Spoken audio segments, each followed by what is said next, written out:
જે global setup આપણને handover આપી રહ્યું છે, એક થોડા ઘણા નરમાશ સાથેનું ક્લોઝિંગ જે છે એ જોવા મળ્યું હતું, જ્યાં અત્યાર સુધી આપણને ડાઉ નેસ્ટેકમાં સતત એક મજબૂતી અને રેકોર્ડ હાઈ ક્લોઝિંગ આવતું હતું, પરંતુ કાલે એ મજબૂતી અટકી છે. ક્રૂડના ફ્રન્ટ પર જોઈએ તો ત્યાં આપણે જોઈ રહ્યા છીએ કે ઓપેકનો જે નિર્ણય થોડો એક સ્થગિત રહ્યો છે, ટાળવામાં આવ્યો છે, એને લીધે એક ફોકસ બનતું દેખાશે.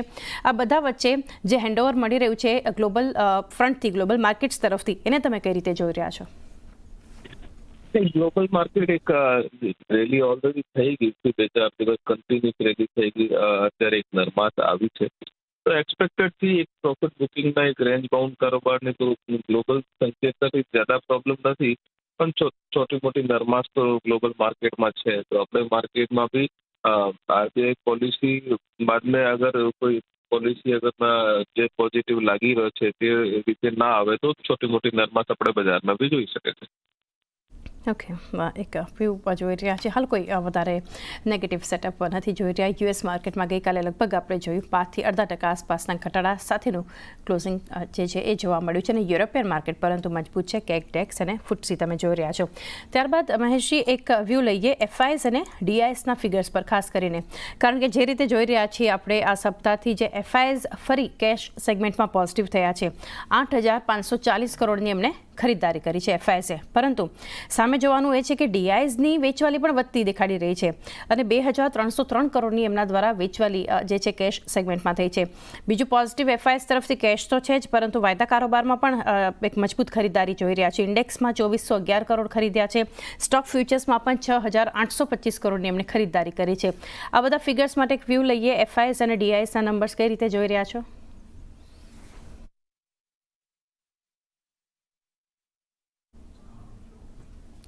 જી, ટેકનિકલ એરર.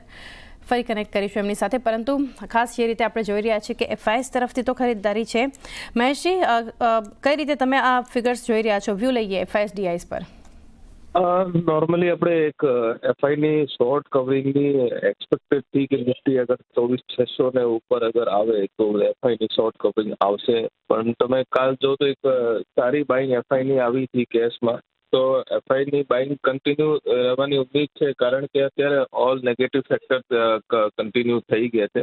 તો એફઆઈની આગળ આવનારા દિવસોમાં પણ આપણે એક છોટી મોટી બાઇંગના ફિગર આપણે જોઈ શકીએ. ઓકે, એક વ્યૂ જે છે ખાસ કરીને એક ફ્રન્ટ પર આપણને એફઆઈએસ તરફથી એક બનતો જો દેખાડી રહ્યો છે, સામે ડીઆઈએસ થોડી વેચવાલી બતાવી રહ્યા છે. સ્ટ્રેટેજી હવે બનાવીએ આપણે નિફ્ટી માટે. મહેશજી, સૌથી પહેલાં તો 24,700 આ લેવલ્સ પર ગઈકાલે સ્પોટનું ક્લોઝિંગ છે. 1% મજબૂતી સાથે ઇન્ડેક્સમાં આપણને ક્લોઝિંગ જોવા મળ્યું છે.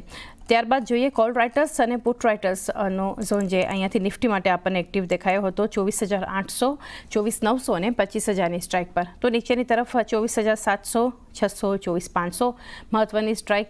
તો કઈ રીતે તમે સ્ટ્રેટેજી અહીંયાથી જણાવશો નિફ્ટી માટે? નિફ્ટીની ક્લોઝિંગ ઇમ્પોર્ટન્ટ થી કાલની 24,700 ને ઉપરની ક્લોઝિંગ આવી હતી. એક ફર્ધર તમારે ક્લોઝિંગ બહુ પોઝિટિવ આવી. અહીંયા લેવલથી અગર નિફ્ટીની વાત કરીએ તો ક્લોઝિંગ હિસાબે 24,800, 24,850 ઉપર ટાર્ગેટ બની રહ્યા છે. ફર્ધર તમારે 24,850 થી ઉપર ક્લોઝિંગ આપશે તો 25,000, 25,100 લેવલ પણ આપણે જોઈ શકીએ છીએ. પણ આજ આરબીઆઈની પોલિસી છે, તો એક કોશિશ રહેવાના કારોબાર કરવાની આપણે સલાહ રહેશે. તમારે કોઈ 500 અગર ઘટાડો આવે 24,580, 24,550 ને નીચે અગર ટ્રેડ કરે તો તમે 24,350, 24,400 લેવલ પર નિફ્ટીમાં જોઈ શકો છો. તો કારણ કે આરબીઆઈની પોલિસીની દિવસે એક મોટી વોલેટિલિટી થાય છે, તો આપણે એક્સપેક્ટેડ એક રેન્જ છે 24,350 થી 24,750ની એક એક્સપેક્ટેડ રેન્જ છે. કદાચ કોઈ માર્કેટ એક્સપેક્ટેશન હિસાબથી પોલિસી ના આવે તો આ રેન્જ એક એક્સપેક્ટેડ છે. તો થોડો મોટો એક કોશિશ રહેવાને કારોબાર કરવાની. ફર્ધર નિફ્ટીની ક્લોઝિંગ તો એક સારી ક્લોઝિંગ છે મારા હિસાબથી. અગર આરબીઆઈની પોઝિટિવ પોલિસીમાં એક પોઝિટિવ આવે તો તમારે એક કન્ટિન્યુ અપસાઇડ જોવા મળશે. 24,800, 24,850 પ્લસ 24,850થી ઉપર અગર સસ્ટેન કરે और કે જો બી માર્કેટમાં એક સરપ્રાઇઝ આરબીઆઈ પોલિસીમાં રેટ કટ વગેરે આવે તો પછી તમારે 25,000, 25,100 લેવલ પણ આપણે જોઈ શકીએ છીએ. ઓકે 24,850 ક્લોઝિંગ જરૂરી અને ત્યારબાદ 25,000 25,100ના લેવલ્સ પણ જોવા મળી શકે છે. હવે એક સ્ટ્રેટેજી નિફ્ટી બેંક માટે મહેશજી 53,603 આપણે ક્લોઝિંગ જોઈ રહ્યા છીએ ગઈકાલે લગભગ 0.5% વધુ મજબૂતી સાથે. જે રીતે પોલિસી પર એક ફોકસ છે, તમે પણ જણાવ્યું કે અનુમાન મુજબની એક પોલિસી રહેવી જરૂરી રહેશે અને જો આ મુજબનું આવશે તો એક નવા શિખર તરફ પણ નિફ્ટી બેંક ઇન્ડેક્સ આપણને આગળ વધતું દેખાશે. PSU બેંકમાં અત્યાર સુધીનું કોન્ટ્રીબ્યુશન હતું, ગઈકાલે થોડું પ્રોફિટ બુકિંગ જોવા મળ્યું, પરંતુ સામે પ્રાઇવેટ બેંક્સમાં HDFC બેંક, ICICI બેંકનું સતત આપણને એક સપોર્ટ બનતો દેખાડી રહ્યો છે.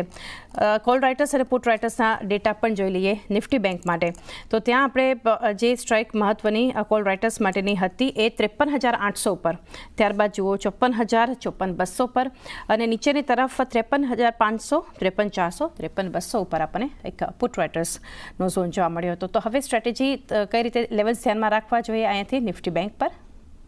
નિફ્ટી બેંકની ક્લોઝિંગ ઠીક છે. તમારે ફર્સ્ટ લેવલ જો છે 53,300, લોઅર લેવલ બીજો લેવલ છે 53,100. ફર્ધર ક્લોઝિંગની વાત કરીએ તો 53,600 બન્યો હતો. અપસાઇડમાં 53,850, 54,000 પ્લસના લેવલ જો આપણે આજના દિવસના જોવા મળી શકે છે. ફર્ધર અગર કોઈ પોઝિટિવિટી આવે તો પછી તમારે 24,200 થી 24,500ની રેન્જ પર નિફ્ટીમાં આપણે જોઈ શકીએ છીએ. તો મારા હિસાબથી એક બહુ મોટી પોઝિટિવિટીની ઉમ્મીદ છે, પણ કદાચ કોઈ કોમેન્ટ્રી વગેરેમાં કોઈ પોઝિટિવિટી ના આવે તો થોડીસી લોઅર સાઈડમાં ધ્યાન રાખી શકે છે ટ્રેડર છે. તો બાકી કોઈ એટલી બધી મોટી વોલેટિલિટીની ઉમ્મીદ આજે નથી, કારણ કે કાલ ઓલરેડી મોટી વોલેટિલિટી થઈ ગઈ છે. તો આજે એટલી બધી ઉમ્મીદ નથી વોલેટિલિટીની, બટ એક કોશિશ રહેવાના કારોબાર કરો ફર્સ્ટ સેશનમાં. ઓકે, એક વ્યૂ, પરંતુ એક કોશિયસ વ્યૂ નિફ્ટી બેંક માટે જ્યાં સુધી આપણને પોલિસીના કોઈ અનાઉન્સમેન્ટ જોવા નથી મળતા. તો છેલ્લે મહેશજી રજા લઈએ તે પહેલાં સ્ટોક સ્પેસિફિક આપના રેકમેન્ડેશન્સ જાણીએ. કઈ કંપનીઓ આજે તમારા તરફથી રહેશે કે જ્યાં ફોકસ રાખવું જોઈએ? ટ્યુબ ઇન્વેસ્ટમેન્ટમાં એક બાઇંગની સ્ટ્રેટેજી બનાવીને કારોબાર કરી શકે છે. અહીંયા લેવલથી એક બાઇંગ કરી શકો છો. 3680નો એક સ્ટોપ લોસ રાખો. તમારે ફર્ધર અપસાઇડના ટાર્ગેટ 3850, 3950 પ્લસના ટાર્ગેટ આપણે ટ્યુબ ઇન્વેસ્ટમેન્ટમાં જોઈ શકે છે. બીજો કેનરા બેંક છે. કેનરા બેંકમાં અહીંયા લેવલથી બાઇંગ કરી શકો છો. 104નો સ્ટોપ લોસ રાખો. ફર્ધર 114 થી 120 પ્લસના ટાર્ગેટ આપણે આવતાવાળા દિવસોમાં જોઈ શકે છે. કેનરા બેંકમાં એક પોઝિટિવ અનાઉન્સમેન્ટ પણ આવ્યો છે. તો કેનરા બેંક ઓલરેડી એક વેલ્યુ બાઇંગ છે, તો અહીંયા લેવલથી કેનરા બેંક બાઇંગ કરી શકો છો. તો બે કોલ છે, એક ટ્યુબ ઇન્વેસ્ટમેન્ટ ઓફ ઇન્ડિયા અને બીજો કેનરા બેંક. પેલો ટ્રેડિંગ કોલ છે એરડા.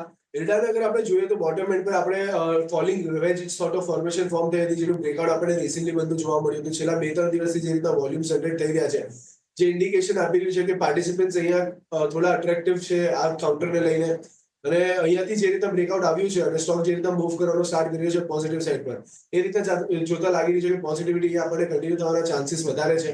નીચેની સાઈડ પર અગર વાત કરીએ તો કંઈક ને કંઈક 214 ની આસપાસનો સ્ટોપ લોસ મેન્ટેન કરવાનો રહેશે અને ઉપરમાં 335 ના ટાર્ગેટ માટે એરડાને તમે ખાસ ધ્યાનમાં રાખી શકો છો.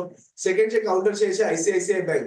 ICICI બેંકે પણ રિસેન્ટલી એક અસેન્ડિંગ ટ્રાયેંગલ સોર્ટ ઓફ ફોર્મેશનનું બ્રેકઆઉટ લીધું છે વોલ્યુમ સાથે, અને અહીંયા ક્યાંક ને કંઈક હજી પણ આપણે પોટેન્શિયલ છે કે પોઝિટિવ સાઈડ પર આપણને મૂવ કરતું જોવા મળે. બીજા બધા ઇન્ડિકેટર્સ પણ બહુ પોઝિટિવિટી ઇન્ડિકેટ કરી રહ્યા છે.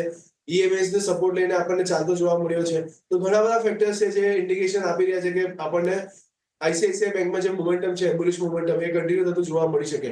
1300 ની આસપાસનો નીચે સ્ટોપ લોસ મેન્ટેન કરવાનો રહેશે અને ઉપરમાં તમે 1420 ના ટાર્ગેટ માટે ICICI બેંક ધ્યાનમાં રાખી શકો છો. સૌથી પહેલો જે બાય કોલ છે એ છે LTM Mindtree. LTM Mindtree આપણે જોઈએ તો કાઉન્ટર કન્ટિન્યુઅસલી આપણે આપણા શો પર રિકમેન્ડ કરેલો છે. આ કાઉન્ટર ગઈકાલના સેશનમાં એક સારું બાઇંગ આપણને કાઉન્ટરમાં જોવા મળ્યું છે. કન્ટિન્યુઅસ આપણે જોઈએ તો સ્ટાર્ટથી એન્ડ સુધી કાઉન્ટરમાં એક મોમેન્ટમ સ્ટેબલ હતું. મને લાગે જે હિસાબથી પેટર્ન મળે છે વીકલી અને ક્વાર્ટરલી, મંથલી અને ક્વાર્ટરલી ચાર્ટમાં હિસાબથી લાગે છે કાઉન્ટરમાં વોચ ટ્રેન્ડ છે અપસાઇડમાં. એક મિડ ટર્મ વ્યૂના હિસાબથી આપણે જોઈએ તો 7,500-8,000ના લેવલ આપણને એક મિડ ટર્મ વ્યૂથી બી જોવા મળી શકે છે. એક શોર્ટ ટર્મ ટ્રેડિંગ વ્યૂના હિસાબથી મને લાગે છે લોંગની પોઝિશન ક્રિએટ કરી છે. અપસાઇડમાં જે હિસાબથી આપણે જોઈએ તો 6420ના ટાર્ગેટ રહેશે અને ડાઉન સાઇડમાં જે સપોર્ટ બનતા તે કરન્ટલી જોઈએ છે એ છે 6270ના સ્ટોપ લોસથી લોંગની પોઝિશન ક્રિએટ કરી છે 6420, 6450ના ટાર્ગેટ્સ માટે. જે સેકન્ડ બાય કોલ છે એ છે CG પાવર. સીજી પાવરના બારામાં હમણાં જ આપણે એના જે ચર્ચા કરી આ કાઉન્ટર અમે અમારા ક્લાયન્ટ બી ગઈકાલે રેકમેન્ડ કરેલો છે. ઓવરઓલ સેટઅપ જે હિસાબથી આપણે જોઈએ તો છેલ્લા 4-5 દિવસે આપણે કાઉન્ટર જોશું તો ડાઉન સાઇડમાં 100 DMનો સપોર્ટ હોલ્ડ કરીને કાઉન્ટર એક બેઝ બનાવીને ડિસન્ટ વોલ્યુમ એડિશન સાથે એક કાઉન્ટરમાં એક સારું મોમેન્ટમ પિકઅપ થતા આપણને જોવા મળ્યું છે. કન્સોલિડેશન બ્રેકઆઉટ આપણને કાઉન્ટરમાં જોવા મળી શકે છે. સો લોંગની પોઝિશન ક્રિએટ કરવાની સલાહ રહેશે. અપસાઇડમાં જે હિસાબથી આપણે જોઈએ તો એનાથી 790ના ટાર્ગેટ માટે લોંગની પોઝિશન ક્રિએટ કરવાની સલાહ રહેશે. ડાઉન સાઇડમાં 760નો સ્ટોપ લોસ લગાડીને.